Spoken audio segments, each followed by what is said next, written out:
Good morning. I'm Allegra Ramos of Beyond Your Wildest Dreams, and today I'm here with my friend Christine. Hi, Christine. Hi, guys. I think those of you who've watched regularly have seen Christine before. I have her on frequently. She's former director of HR for some really big companies here in Los Angeles. She's also a mom like me, and we have been friends for a long, long time. A long time. More than more than 3 decades. Oh my Yeah, gosh, that's so crazy. that So does 30 sound something years. crazy when you say that out loud. We met in 8th grade. Okay, so let's That's right. just whatever that math is. I don't Yeah. know anymore. And so today we're just because I have Christine here, we're just going to get straight into our topic. And our topic today is that run up to school year planning, what you can do to help ensure that your kiddo starts school, on their best foot. And for those of you who might not be starting school till September, yay that you get to watch Yeah. this now because you have a couple more weeks to think about it. My kid's school year starts August 14th. How about yours? We're on the 12th, so just a few days before you. Okay, so basically 2 weeks. So that's Hmm. that's why I did the podcast today, because that's kind of the perfect amount of time that you need to prepare, in my opinion. Yep. And again, if you start in September, you have a little more time. So just to give you some background, my kiddo is starting 10th grade at Mhm. a traditional public school, although she is in a magnet program. And I homeschooled her up until last year. So freshman year of high school was her first year in a quote unquote traditional school. And if you want to find out more about that, listen to podcasts from last year. I'm not going to talk about that on this podcast, but she's significantly older than Chris's kids, who are. Yes. So I have my son who's going to be starting fourth grade, and my 10-year-old is going to be starting fifth grade. Yes, they're close together, itty They're bitty.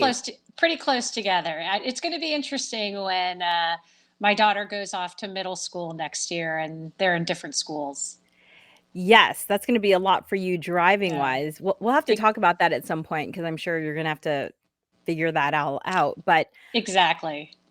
so I have 5 tips, and I know Christine has some tips, but I just want to start with what I consider to be the most important tip, because it kind of takes the longest, which is wake up time. Number 1, wake up time. If your kiddo's like mine, she has been sleeping in really late. Hmm. How about your kid? How late are your kids sleeping? So it's interesting. My son has always been an early riser, even for the summer. My daughter, however, we call her the preteen. She could sleep till 11 or noon. So we have Wow. been yes, yes. So we have been starting the process of breaking her from that habit, since our school wake up is probably going to be around 6:30, 6:45 a.m. Yeah, so I've been working on waking her up 10 minutes earlier every day starting today, because she was still asleep at 8:30, Hmm. and she has to get up around 6:30 to get ready for school. So by doing 10 minutes earlier every day, we can back into that, 2 hours earlier that she Yeah, needs to be getting up. right. And I mean, really the only way to do it is to make sure that they're really tired, so that they're wanting to go to bed earlier. And the only way to do Right. that is to wake them up earlier. Yeah, I So think I'm you're doing the right. 10 minutes a day earlier for 2 weeks, uh, Okay. Now, does sort of that thing. also mean you're being firm around the bedtime? Yes. Yeah. Yes. So she has to get ready for bed at 8:30, Yeah. which might be later than some of y'all. It's hard when the sun is still out. The sun has only set like around 7:30 at our Right. place. So 8:30 is kind of like the darkest, where she's like, okay, it looks like bedtime. I'm hoping Sure. that by next week it's moved to 8 o'clock. She's starting to get ready for bed. So she's asleep by 8:30. Yeah, makes sense. Well, when we first moved to Texas, we were very excited to buy our home right next door to the community pool, because when the kids weren't in school, it was great not to have to get into a car to drive Mm. to the pool. Now, however, trying to put two kids to bed before 9, when all they can hear next door in the community pool are exactly, they're so confused. They're like, why do we have to be in our rooms when everyone's swimming? So, You're not earning any Yeah. mom points. You're like, let's No, turn the air conditioning up louder. Let's that's turn right. the That's right. You need Yeah. lots of background noise. That's funny. Okay, so here's tip number 2, and this is something for you to think about next year.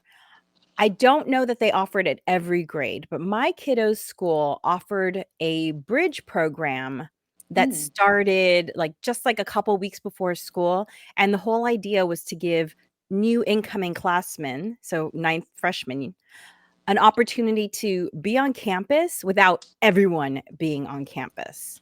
Oh, smart. And so they call it bridge. It might just be orientation or something like that. But see if your school has orientation or anything like that where the kiddos can be on campus because, as they get older, the campuses get bigger and Right. it can be intimidating for them to have to navigate that, especially on the first day of school when they're already dealing with, oh my gosh, there's so many people. Like, just it can be sensory overload. Sure. Sure. So for you, Chris, definitely look and see if next summer they're offering any bridge programs for incoming new middle schoolers. And for anyone whose kid is transitioning to a new school, it was fantastic because my kiddo is going to a school. Funny enough, my kiddo is going to a school that actually Chris went to, which Yeah.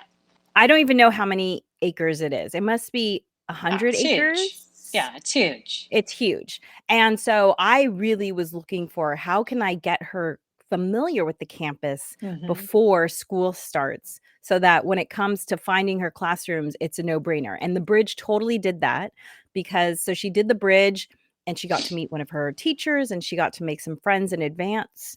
And when the night came for us to pick up school books, she was like, "Okay, mom, we're going this way. Okay, mom, we're going that way." So she felt so Perfect. comfortable.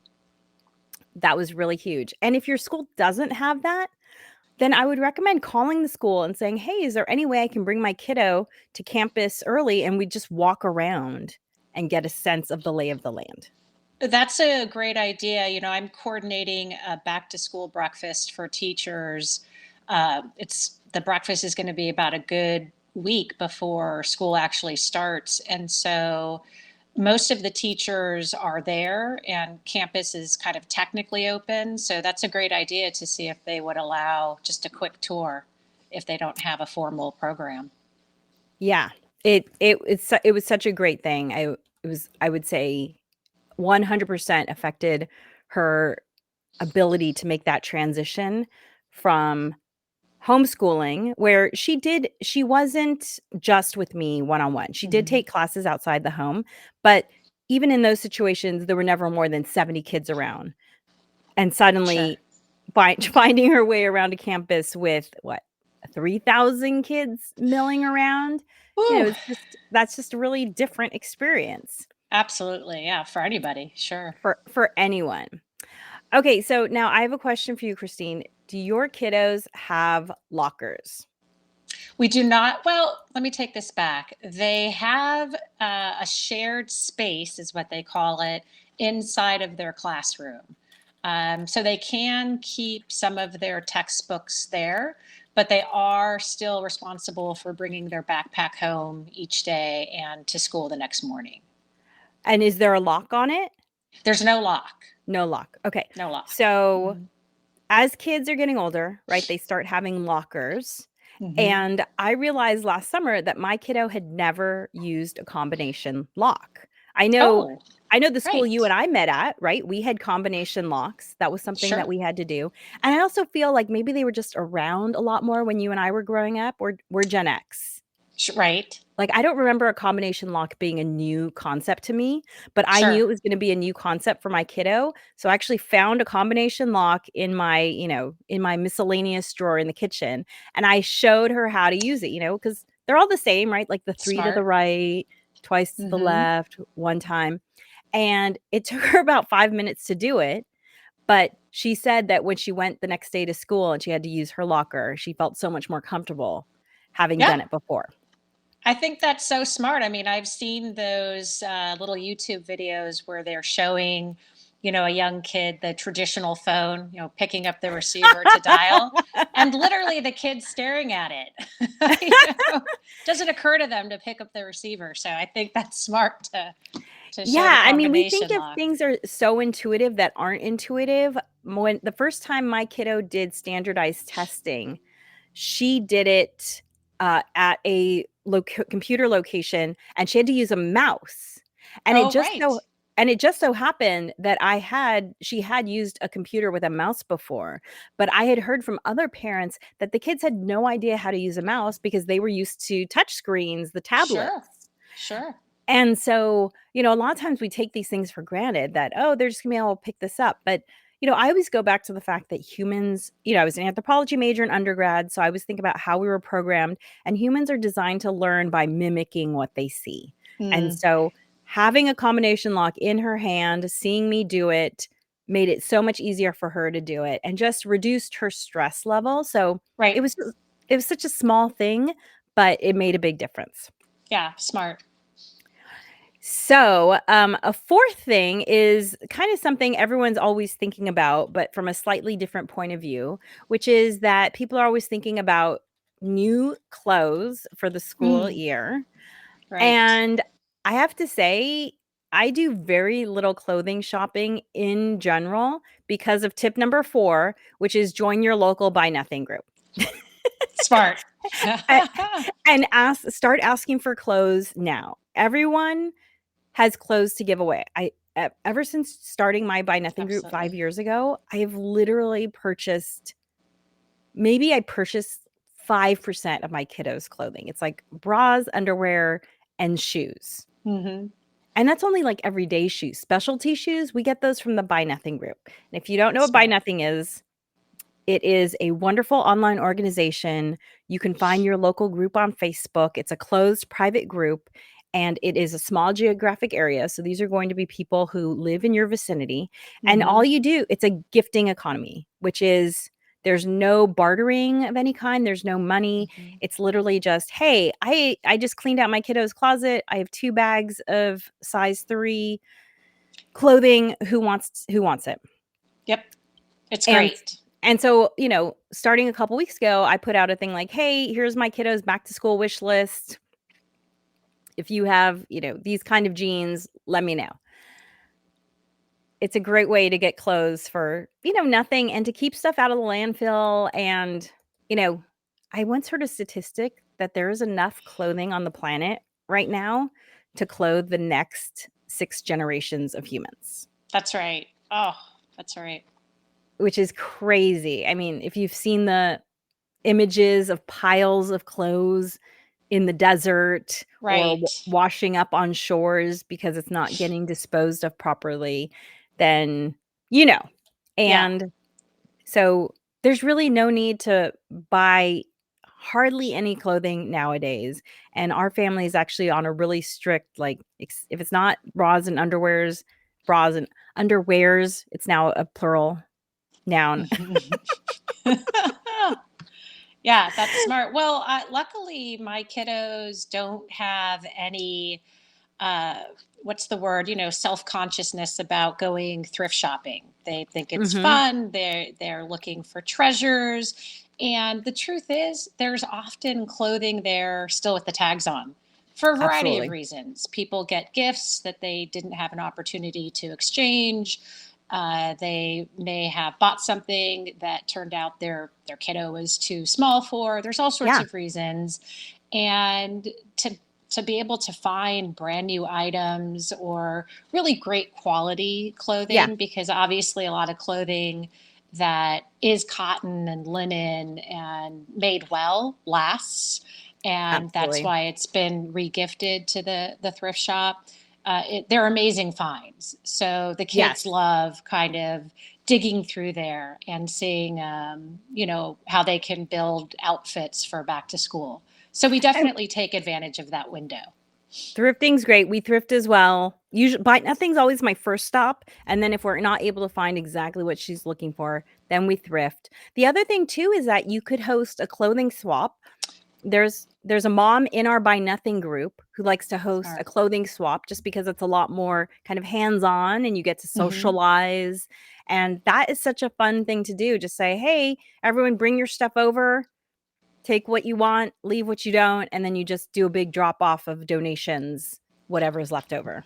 I love that. And a lot of times what happens there is I will actually take all of the clothes that are just kind of functional clothing, and I can take them to my church, and we do a outreach to people experiencing homelessness. And so I can help my friend, move these clothes on very easily. So it's just a I love win-win all that. the way around, and it's so fun. That's fantastic. Yeah, sometimes we'll go back to a clothing swap 3 times during the event because it's just constantly changing. Sure. It's like this boutique just got refreshed. It's so fun. Okay, so my final tip for getting your kiddo ready for back to school is to have them pack up whatever they are going to need for the next day, the night before, and leave it by the front door. So let's say tomorrow you're going to the I beach. love that. Tell your kiddo, grab a towel, grab a bag, whatever you need for the beach and put it by the front door and have them Hmm. do that every day so that when it comes time to start school, they pack their backpack the night before and have that ready by the door. It's great. You actually told me that your school district helps out with the back to school supplies. Tell me about that. Yes. So they now have a vendor that they work with that has the kit that you purchase ready to go. And the kit has every item that you might go to Target or Walmart to shop for. So we're talking the pens and the composition notebooks and the erasers, the markers, and it's all appropriate for the grade level. My kiddos are in a Spanish immersion program, so there's certain items that or booklets that they'll use for that program, and it's great. It's you just don't have to think about what supplies the kids are going to need, and everything actually gets delivered to the school and to the classroom. And so when we're thinking about our backpack, we're really packing our lunch, our snack, and water bottle. So that makes it easier for all of the supplies to be pre ordered and at the school ready to go. So they just show up on the first day and all the supplies are there. Is that how it is? Exactly. Yeah. Fun. Yeah. So it just makes it so much easier. And, the truth is as you know, when you do take kids shopping and you're needing Mm. a box of number 2 pencils, there's the box of number 2 pencils, and then there's like the branded box with the logos and the 3 times the cost, which is for the kids much cooler. So it's nice just to have those supplies pre-ordered and you're done. You can just let the kids know, oh, got that taken care of for you. You don't need to worry about it. Well, and also it's kind of like uniforms, right? Because then everyone has the same thing.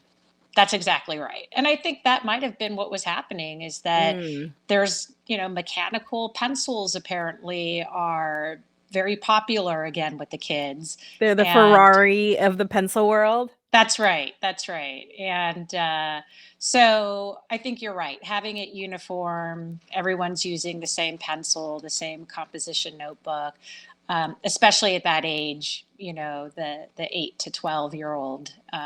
It's, stuff they're noticing and thinking about. So I like that that's a non issue. Yeah.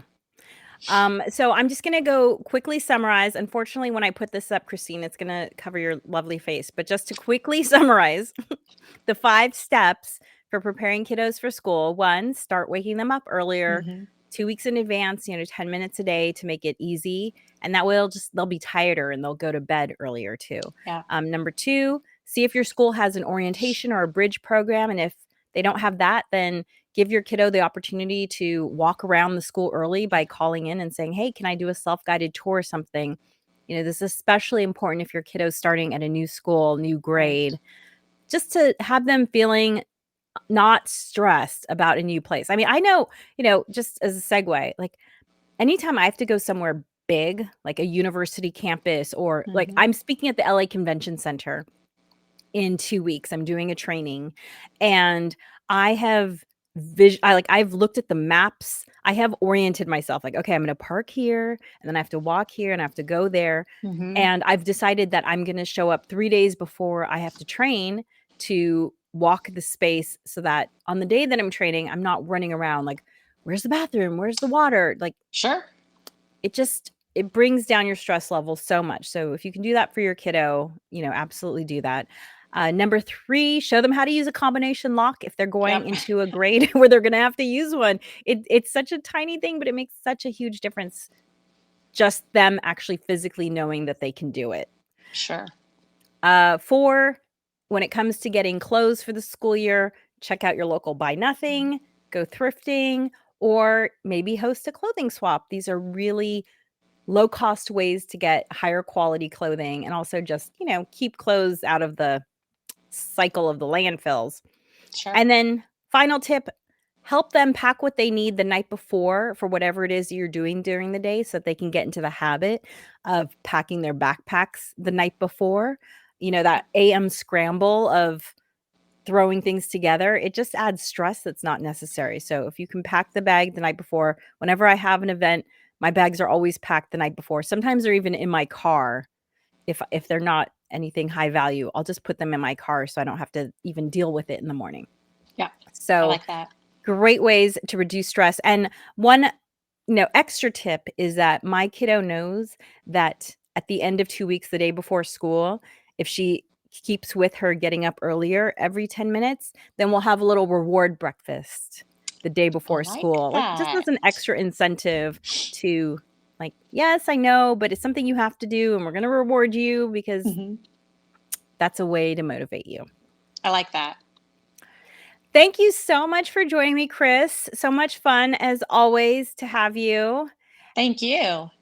And yeah, I want to talk about what you were saying about when you're going to have to start navigating having 2 different drop offs, because I know that's something that a lot of my friends struggle with, the challenges Yes. there. But I Yes. guess it was And not till next year. So, yeah. And well, and also let your friends know to start sharing all of their tips and I wish I had knowns and all of oh, that yeah. stuff so I can start keeping a little list. Yeah, feel free to put comments in the chat wherever you're watching this. YouTube, Instagram, you can put them anywhere. I will see them after the fact as well. And also, if you want to re listen to this will go up as the Harness the Power of Planning podcast. And be sure to rate, subscribe, like wherever you listen. It helps me out in the algorithm and it costs you nothing. And remember that planning makes everything easier. Thanks so much and hope your kiddos have a great school year. Bye, guys.